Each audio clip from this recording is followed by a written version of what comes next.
on n'analyse pas cette nouvelle par rapport à la situation de la France en disant est-ce que c'est bon pour la France, pas bon pour la France, comment il faut réagir. La réaction, c'était est-ce que c'est bon pour le parti ou c'est pas bon pour le parti. Ça, j'en veux plus, je veux dire par là, c'est ça qui fait mourir des gens derrière.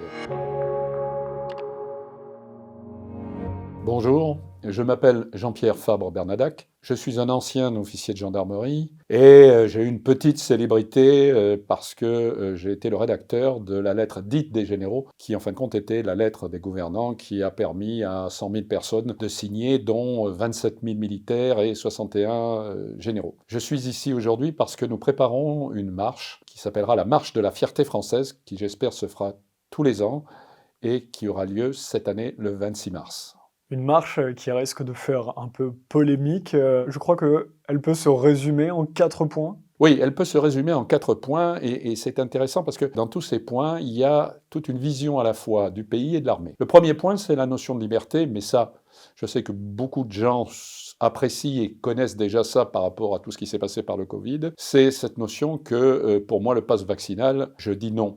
Je dis non tout simplement parce que je crois qu'il n'y a pas deux sortes de citoyens français. Il n'y a pas ceux qui sont contre, ceux qui sont pour, il n'y a pas ceux qui doivent présenter des papiers. Il y a une unicité dans le citoyen français, et ça, j'y tiens profondément. Deuxième point, le délitement. Est-ce que ce délitement existe toujours? Il existe même de plus en plus quand on voit le problème par rapport aux banlieues, quand on voit le problème par rapport à l'immigration, notamment ces mineurs dits isolés, qui sont ni mineurs ni isolés d'ailleurs, on voit bien que ce délitement continue. Ce délitement continue aussi pour une chose, c'est le problème d'insécurité. L'insécurité, elle est aussi patente, si ce n'est plus. Dernier point qui me paraît le plus important, c'est le point idéologique. Aujourd'hui, nous avons une idéologie mortifère. C'est le wokisme et la cancel culture. Cette idéologie, elle n'a qu'un but, c'est déconstruire la France, éradiquer la France telle qu'elle est. Eh bien moi, au contraire, je veux reconstruire la France.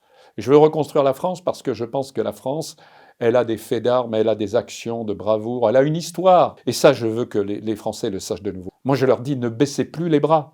C'est pour ça qu'il faut que vous veniez d'ailleurs à cette marche. Qu'est-ce que ça représente que les militaires soient dans la rue le Alors, 26 spécifiquement, et donc d'anciens militaires? Oui, alors on a choisi le 26 mars parce que juste une semaine avant, c'était le 19. Le 19 mars, c'est le 60e, ça sera le 60e anniversaire de la fin de la guerre d'Algérie, c'est-à-dire de la fin d'une guerre que nous avons perdue. On peut le dire, c'est une guerre que nous avons perdue.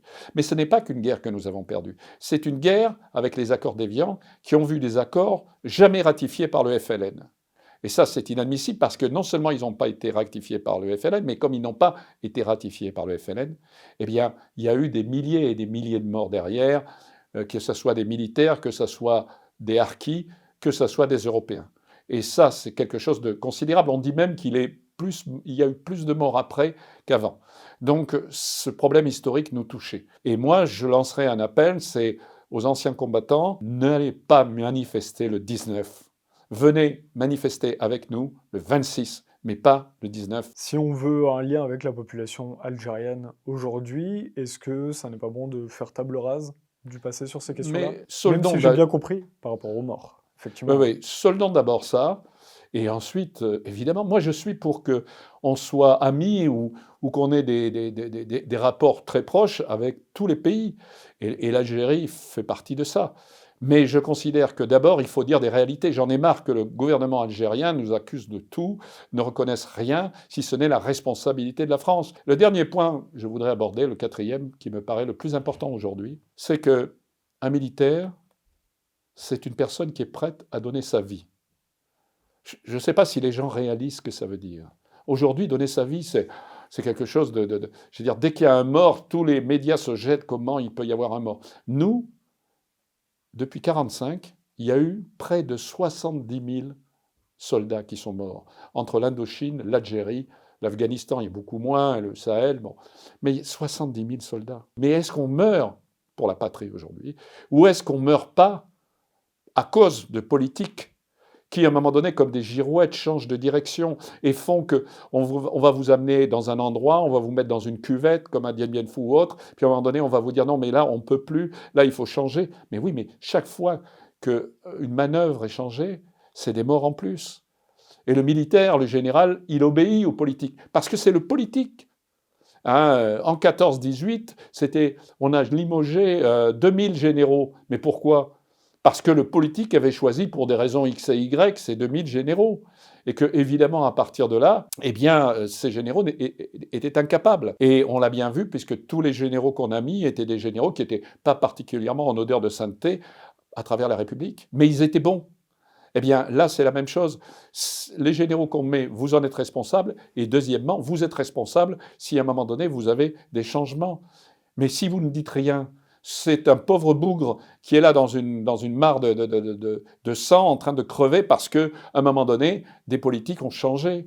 Et très souvent, ils ont changé pour des raisons qui ne sont pas de bonnes raisons. Je vais vous donner un exemple qui m'avait toujours choqué. J'avais des amis à ce qu'on appelait la cellule élyséenne du temps de Mitterrand. Ils m'avaient dit, tu sais, quand on a une nouvelle venant de l'étranger ou même de la France, on n'analyse pas cette nouvelle par rapport à la situation de la France en disant est-ce que c'est bon pour la France, pas bon pour la France, comment il faut réagir. La réaction, c'était est-ce que c'est bon pour le parti ou c'est pas bon pour le parti. Ça, j'en veux plus, je veux dire par là, c'est ça qui fait mourir des gens derrière, si on y prend garde. Et ça, c'est pas tolérable. Qu'est-ce que vous attendez comme conséquence de cette marche? Est-ce que vous voulez des actions concrètes, des changements politiques ou des discussions avec les citoyens? Moi, j'attends plusieurs choses. D'abord, j'attends de faire réfléchir nos citoyens. Les citoyens français, à 98%, dans le dernier sondage, disent que l'armée est nécessaire, qu'elle a une fonction vitale. Donc, je pense qu'ils s'intéressent à l'armée. Donc, je crois que, encore une fois, aujourd'hui, la grande muette, c'est quelque chose qui est fini. La grande muette, elle ne peut pas être muette quand, encore une fois, derrière, on risque des blessés, on risque des morts. Et c'est encore une fois le politique qui dirige, ce n'est pas le militaire. Mais je crois que le politique doit faire très attention à la vie des gens et à la vie des militaires. Parlons de l'Ukraine maintenant. Je crois que ce qui vous intéresse le plus, c'est même des propos qu'ont dit d'autres journaux ou la question de souveraineté, notamment par rapport à l'Ukraine. Alors, en effet, ça me paraît très important. J'ai la dernière fois ouvert Le Point et je vois cette phrase merveilleuse « L'armée française est prête ». L'armée française est prête. Deux questions. Elle est prête à quoi? Elle est prête à faire la guerre? Non, elle n'est pas prête à faire la guerre. Vous savez combien ça représente l'armée de terre? L'armée de terre en France, c'est le Stade de France plus le Parc des Princes. Voilà l'armée de terre en France. L'armée de terre en France, c'est 400 chars. Les Russes en ont 4000. Je veux dire, il ne faut pas dire n'importe quoi par rapport à ça. Alors vous me direz, mais oui, mais on n'est pas seul. Certes, notre président de la République explique quand même qu'il faut être prêt. Notre président de la République a trouvé à un moment donné quelque chose d'extraordinaire. Il a trouvé la notion de souveraineté. Mais nous, ça fait longtemps qu'on parle de souveraineté. Lui, il l'a trouvé. C'est très bien. Mais il l'a trouvé pour l'Ukraine. C'est-à-dire qu'il nous parle de la souveraineté ukrainienne. Il met le drapeau ukrainien derrière. Bien. C'est tout à fait normal qu'il y ait une souveraineté ukrainienne. Et en effet, il y a eu un pays, la Russie, qui a envahi l'Ukraine. Je suis d'accord. Mais à ce moment-là, j'aimerais d'abord qu'il fasse attention à la souveraineté française. Parce que la souveraineté française, c'est aussi les combats intérieurs et pas extérieurs. Et il ne pense pas qu'il y a un problème intérieur? Comment est-ce que vous voyez la fermeture de journaux comme RT France ou Sputnik, qui ne diffusaient pas que de l'information politique? Pour moi, c'est ridicule. C'est ridicule parce qu'on a une information. Et si on a une information, c'est déjà stupide. Il faudrait deux informations pour que les gens jugent. On ne peut pas juger qu'avec une information. Mais en plus, ce qui est grave, c'est qu'on leur donne une information et on leur dit « c'est la bonne ». C'est-à-dire qu'on admet un jugement. Il y aurait une information, on dirait « écoutez, on ne veut pas donner celle de la Russie parce qu'elle est trop... mais on va vous donner celle-là. Alors celle-là, on ne vous dit pas que c'est la meilleure, mais on vous la donne. » Non, on dit « c'est la meilleure, c'est la seule ». C'est deux choses. Et ça, je dirais que c'est pas normal. Moi, je vois des images aberrantes. Je vois des images où on nous montre un homme avec une Kalachnikov en train de dire, voilà, voyez, il se révolte, il va descendre dans la rue. Attendez, il y a des chars en face. Faites attention chaque fois que vous prononcez des mots, c'est des mots qui peuvent tuer. Et ça, c'est important, parce que si vous allez demander aux Ukrainiens de se révolter et qu'il y a 100 Ukrainiens de plus qui se révoltent et qui tombent sous des balles d'un blindé, parce qu'un blindé, évidemment, c'est beaucoup plus compliqué à toucher que 100 personnes dans la rue, je dis qu'il y a une part de responsabilité des médias. Il faut que les médias fassent attention à ça.